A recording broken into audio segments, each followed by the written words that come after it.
Welcome, everyone. I'm Abby Dolliver, Superintendent of Norwich Public Schools, and I'm pleased to welcome you to the Dear Abby Dolliver Show tonight.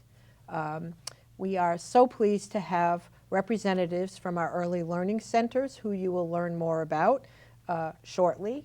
And we also have many students from our 6th grade academy at Teachers Memorial who are our Panther producers from the Panther Production Club. And they will take part in interviewing our guests also. And some of our students are even in our production room. So we are so thrilled to have this be a learning opportunity and a joint venture between our students and our staff. So let's start with me asking a few questions of our guests. First, I'll ask that you introduce yourselves and kind of what your role is. Thank you for having us here, Abby. I'm Lynn DePina. I'm the director of the Early Learning Centers. Thank you. I'm Krista Bialowas. I'm a special education preschool teacher. Great. And I'm Cheryl LaMothe. I'm the preschool curriculum coordinator and administrator at K Street Early Learning Center. That's great. And I know you each have such important roles in our program. We have over 300 students between the programs. Am I correct? Yes. So maybe Mrs. DePina, you could tell us a little bit about the Bishop Early Learning Center. We'll start there. Oh, sure. So Bishop has about 250 students that we service, 3- and 4-year-olds. We have a couple of different programs that we offer. We have the traditional half-day preschool where kids come in the morning, go home midday, or kids come in midday and go home in the end of the day, which is about a 2.5 to 3 hour a day program. We have a school day program where the kids come in the morning at 9:10 and then they leave at 3:35. These are both school year programs. And then we offer a full day year-round program to families that are working. So parents can drop off their children as early as 6:30 and pick up as late as 5:30 and accommodate them while they're working as well as during the school day, and that program runs year-round. So that's a lot of choice almost, and I know we have so many students that are interested in our programs. How do you let parents know about what's available to them? So currently we are starting our registration process for next year. We began in February. Parents can go online on the Norwich Public Schools website and just look at the Early Learning Center application packet. They can download a packet and just give us a call. The phone number is listed online. It's 860-823-4201. And call us and set up a screening for their child. So when the family comes in, the parents and the child come in for their screening, we discuss the options for families and we try to figure out what's the best need for each family. So I know, with the school year programs, that's like what our students do here and most of our students, but then we have the year-round program. So who might be interested in a year-round program? That would really be our working families. Those are the families that, need to drop off early because they have to head out to work and pick up a little bit later coming home from work. And they need year-round. So, just because summer vacation comes doesn't mean they stop working, so they need their a place for their child to go. And I would imagine that for some people, funding for the programs, I know that we receive some funding, but how do you figure all that out so that parents can still work, afford it, and be able to send their children to an early learning center program? Right, so our early learning centers are funded through a couple of state grants, large state grants, and there is a parent fee for those year-round programs. Those are based on a sliding fee scale, so we take a look at the family size, the family income, and we use a state-generated sliding fee scale. There is some assistance through the state sometimes to help parents, but parents could pay as little as $5 a week to support that program.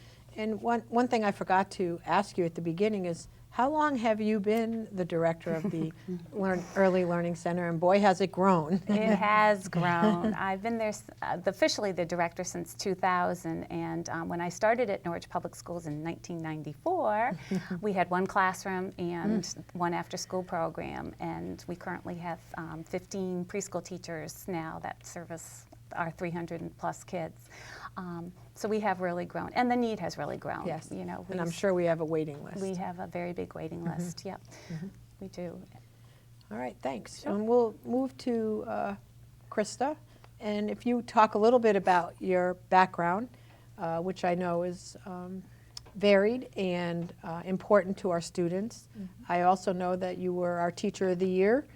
One year, I don't remember the year, but A long time ago. It wasn't that long ago. And that's great, and you still model that behavior for us. So talk a little bit about your background, Sure. and then how you first started working with preschoolers. And Well, basically, I knew when I was a very young child that I wanted to work with children, especially students that have specific special needs. And when I first began working with preschoolers was actually at Bacchus Daycare Center. I worked there while I was going to school at UConn. I got my degree at UConn a long time ago as well, and I got a special education degree, and I immediately started working for Norwich Public Schools. This is where I went to school myself, so I wanted to come back and kind of help the community that I was, that raised me. That's great. So I came back and I started as a special education teacher over at the charter school for 1 year, and then I worked at Huntington School and Moriarty School as a special education kindergarten teacher, and then there was an opening for the preschool special education position, and I took that, and I've been working now for 15 years in that position. that's great. Thanks. What do you find the most exciting or enjoyable about working with preschoolers? I know some people would say, oh, I would do that. I'd work with middle schoolers, or I'd work with 6th grade academy students. What draws you to our preschoolers? So basically no day is the same. As soon as those children walk through the door, you never know what you're going to get. So we are, wiping away tears sometimes. We're greeting them with the biggest hugs ever. They're a needy population. They really need a lot from us. And probably the most rewarding thing that I enjoy working with this population of students is the growth that they make in such a short period of time. So some of our students actually come in as 3-year-olds, and then they leave when they are, 5 and a half, almost, going on to 6. So we really get to see them, just blossom right in front of us. So that's really the most rewarding part of being a preschool teacher. That's great. And I know we have integrated technology into our classrooms, probably in all of our classrooms, but maybe just mention that a little bit about in your classroom. Yeah, we are definitely using a lot more assistive technology in the classrooms. I have many students that need to use technology in many different ways. I've written a couple grants for some iPads in the classroom. I do find them to be somewhat distracting at times, but we definitely use them for teachable moments, to give them real life experiences. So if we're talking about sharks, I'm not just going to read, stories about sharks. We're gonna, watch YouTube videos and such to really show them what a shark is, give them, more hands-on experience. And now I have a couple students that need a lot of assisted technology to help them communicate. So we're working on having one particular child use a switch to say that they need help. We're really exploring a lot of different things for that one particular student. That's great. And I know at all grade levels, it's a challenge for us to, when do you use technology, when do you read a book? In Right, essence, that's kind of putting it in an easy way, and that's a challenge for how technology can draw in our younger children, for sure.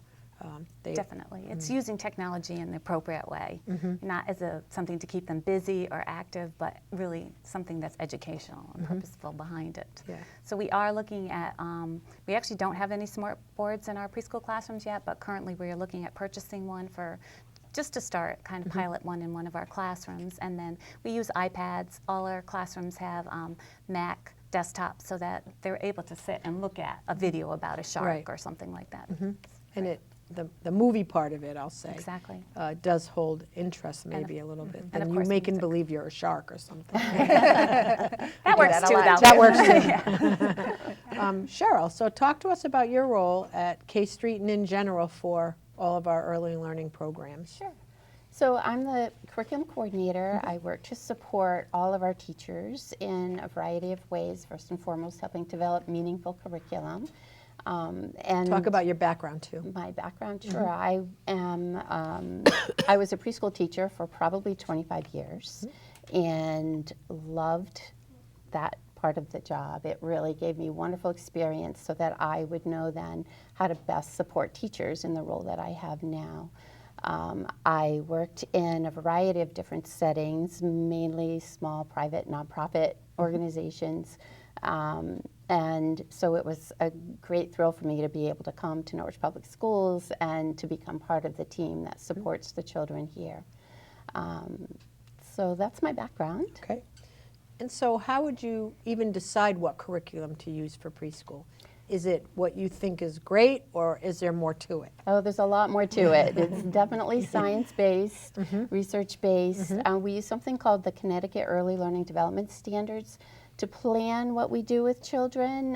Our teachers create learning experience plans every week that reflects the goals that are set for us through the Early Learning Development Standards. We work to support social emotional development first and foremost because that's what children need and do in preschool. But we also support early literacy, early math, science, social studies, physical development, social emotional development. And so they use the Early Learning Development Standards as guides. It's set up into specific benchmarks so that we know where children should be at different ages and what we would expect them to do to get to the next level of development. I think we all know that preschoolers come in from a variety of places at a variety of levels, like all of our students. So how do you figure it out? Like, how do you know what to teach this preschooler or that we have to teach them all similar things, but how do you know where to start with any one particular student? And if you want to answer Well, that. I think the key to that is really getting to know the students.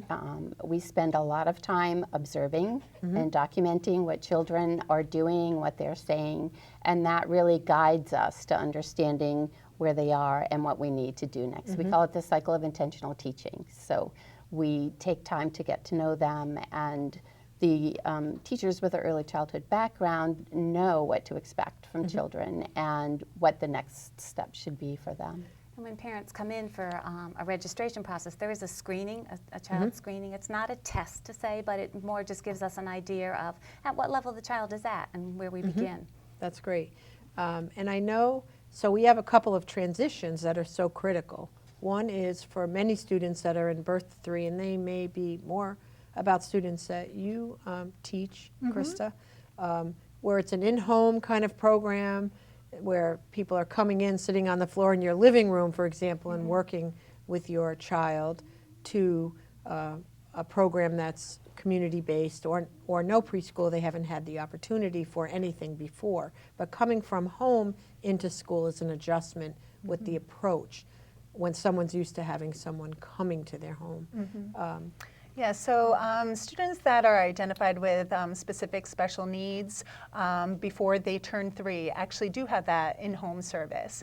And what we do is we have a variety of play groups that we offer those families, so that way that they can come in and kind of join our classrooms, see what we're all about. We offer one on Wednesdays at Bishop School and Fridays over at Waquanic School. 9:30 to 11 o'clock both days. And then we have a specific special education preschool play group that is every 3rd Friday of the month, but you have to be registered through Birth to 3 in order to be part of that. So that's one great way to bridge the gap. And then we also have transition meetings for those families that are going to be coming into preschool. And another great program that we're so fortunate to have is called our Parents as Teachers program. So not all of our families, but we have about 60 families that are still receiving home visits. It may not be in the instructional sense, but it's a parenting kind of program, and we collaborate with Head Start, so we're very lucky to be able to provide that service, continue that service for those families. That is great. And we'll talk a little bit after about transition to kindergarten. But I'm asking you, Cheryl, about Bickabee. Sure. Talk about that. I'm interested too. I was saying earlier, I wish that we brought one of our Bickabees to put on the table as a little centerpiece here. So Bicka is it's a name created by the first 2 letters of Bishop and the first 2 letters of Case Street. It's a happy bumblebee that sort of was created by by Dina Subiana, one of our teachers at Bishop School. As part of our efforts to recognize, teach, and support positive behaviors. That's great. It's part of our positive behavior interventions and supports program. The children love Bick-a-Bee. We catch them doing the things they're supposed to do. Yeah. We created a book that describes to children what the expected behavior is, what it looks like in all areas of their classroom, of the school, on the bus, and so they love Bicka catching them. That's great. Yeah. You hear them singing the Bicka song walking around the hallway. Right. Saying, oh, I caught you being kind or being safe or being helpful. So, That's all the yeah. good lessons that we want them to learn at that age and carry up through our 6th grade. And I know our 6th graders have been waiting to be part of asking some questions. So as they ask questions, whoever of you want to answer, feel free. Sure. So we're going to start with our first question. And what I would ask is that you introduce yourself. Maybe, and I'll ask, so I'm going to have you, as soon as the camera's ready for you. There we go. So I would ask that you introduce yourself loudly. My name is Felicity. I used to go to TVCCA in Taftville Great. for preschool. And where did you go to elementary school? John B. Stanton Elementary School. Thank you so much. So can you ask your first question? Do preschooler students need to attend every day like other students in the district? So I'll take that one. We do want our preschoolers to attend every day. Most of our students are scheduled to come 5 days a week. Towards the end of the year, we get a little overcrowded and we have to do a couple students coming a couple days a week. But we do tell parents that once you've made that commitment to send your child to preschool, that, you know, that they'll benefit much more from coming every day, just like you would for kindergarten or any other grade. So really, the law doesn't make you come every Right. day, but once you sign up, we expect you to come It's a every day. commitment. Yeah, commitment, yes. What about your next question?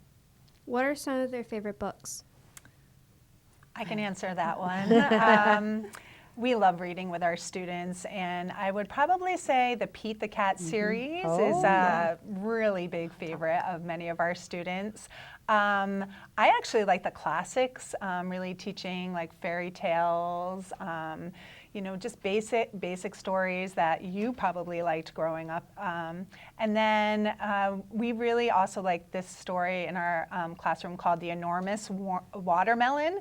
And it actually incorporates nursery rhymes along with the story, so the kids really enjoy that one as well. Great, thank you, great questions. All right, next. Introduce yourself. My name is Gabriel Finlayson. Did you go to preschool that you remember? I don't remember the school, but I do remember going. And I think one of our guests was your preschool teacher, even though you don't remember, but she remembers you, so that's really great.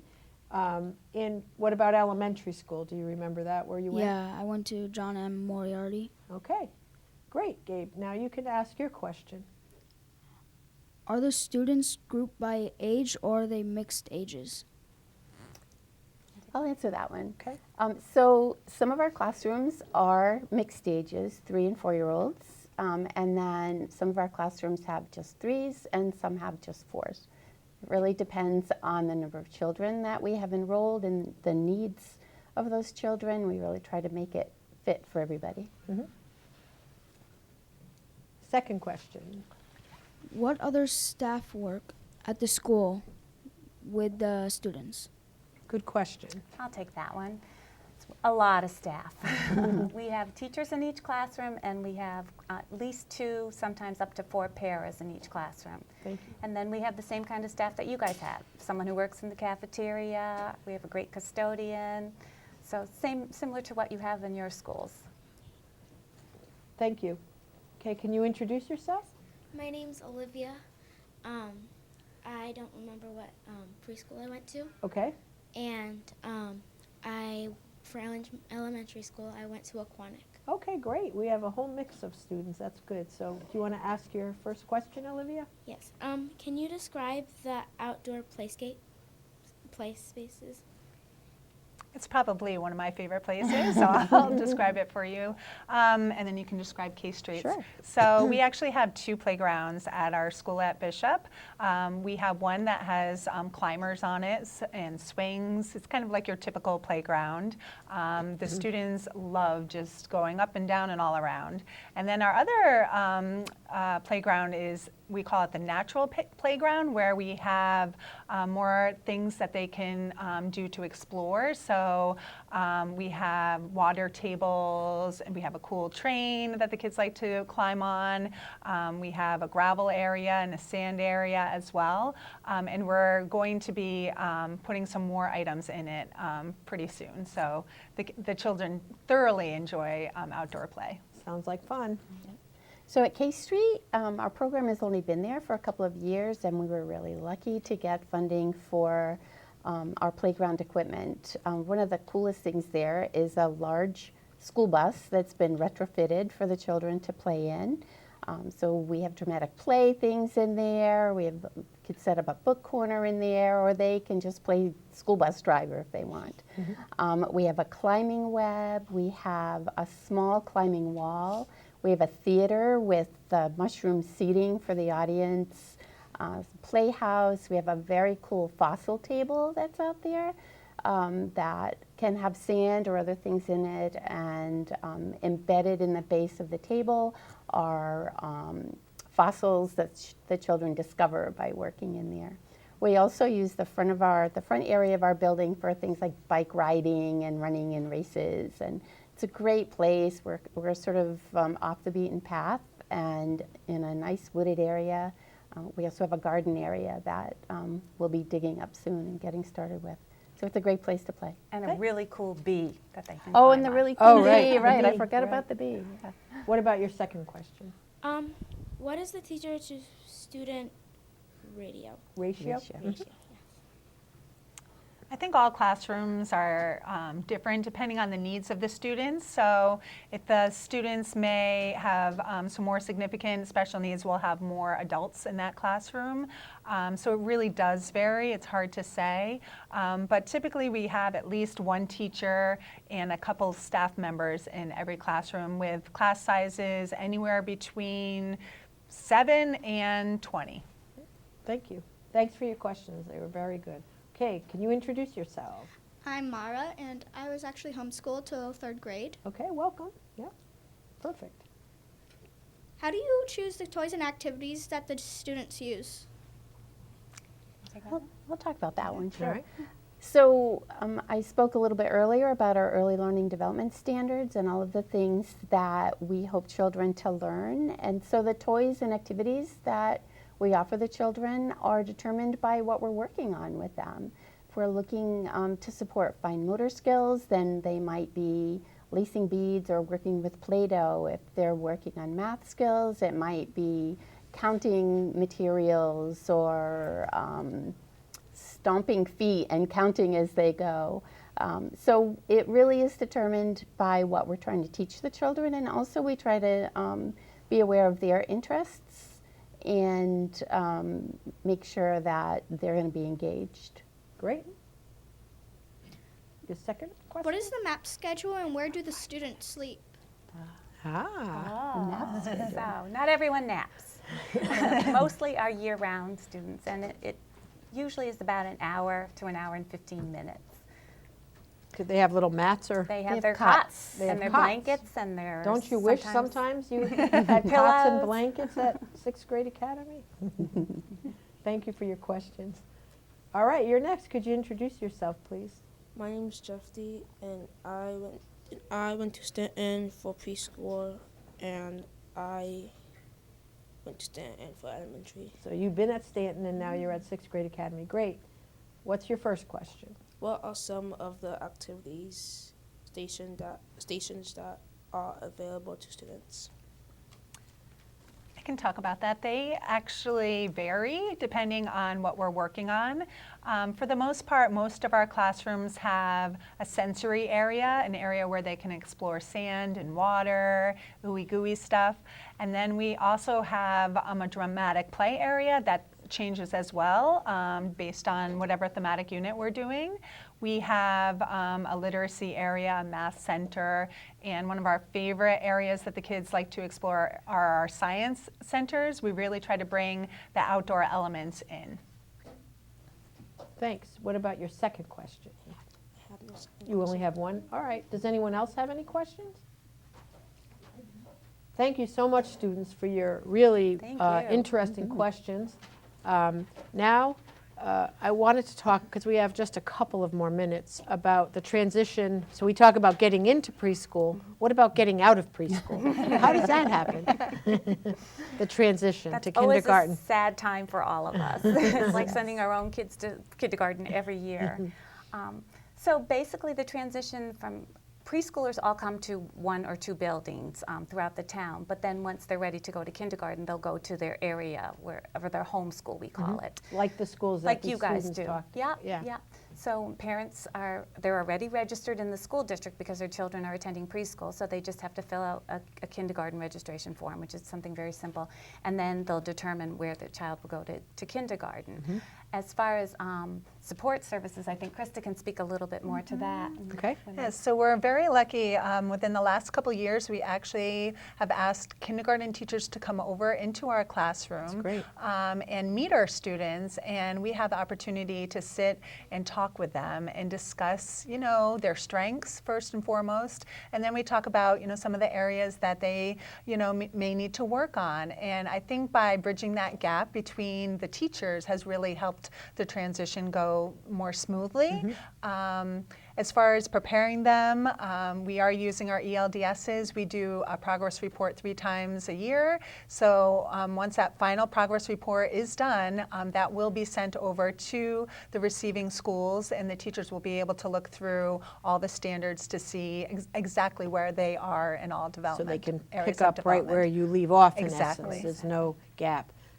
What about the curriculum, kind of like keeping the curriculum flowing? So from our preschool curriculum that you kind of monitor or Well, the look early at? learning development standards that we have sort of not really a crosswalk, but they show you what comes next and what we should be expecting once they do get to kindergarten. And so it's very closely aligned to what's going on with that, and it helps us know what we need to do to help get them ready for the next step. It's great, and I'm sure parents get anxious about it too, just like sending them to preschool, then sending them to It's kindergarten. always a big step. It's a big step. Parents, I know, we have a lot of work that's going on between our staffs, both schools of early learning centers as well as our own kindergartner programs, where people are talking about every student so that we know what's next. And we're really excited about that work. Yes. We, through a lot of research and really looking at our students, decided that one of the big pieces that our students need to work on, social emotional skills, but really those self-regulation skills. And so Cheryl's done a lot of work with working with EastCon and starting a new curriculum that our teachers are embracing. And we've been talking with the kindergarten teachers who are in turn embracing it. And we're doing a lot with them as far as passing our students along and looking at our curriculums together and really working together so that we know that when we do send them up, it's not kind of like a shock for them. They've talked the talk, they've walked the walk, and they're ready to move on. It's great. We want- So we thank you for all you do for our early learning centers for our preschoolers to get them ready to move on. We know they are. When you move them on, they're ready for kindergarten, and some of our students here have shown that because they were in our preschool centers. And thanks to our Panther Productions, Mr. Bialowas for being here today, and the rest of our students for asking really helpful questions. It always makes the show more interesting when we have you take part. And it's a team effort. That's the thing that I always like to say, is that it takes so many of us together to make everything come together for our students, and that's our work, and that's what we do. So we encourage parents to register for preschool. You want to say the number again? Or? Yep, the number's 860-823-4201, and everything's online. Okay, so thank you very much. Thank everyone. you. Thank you. Thank you.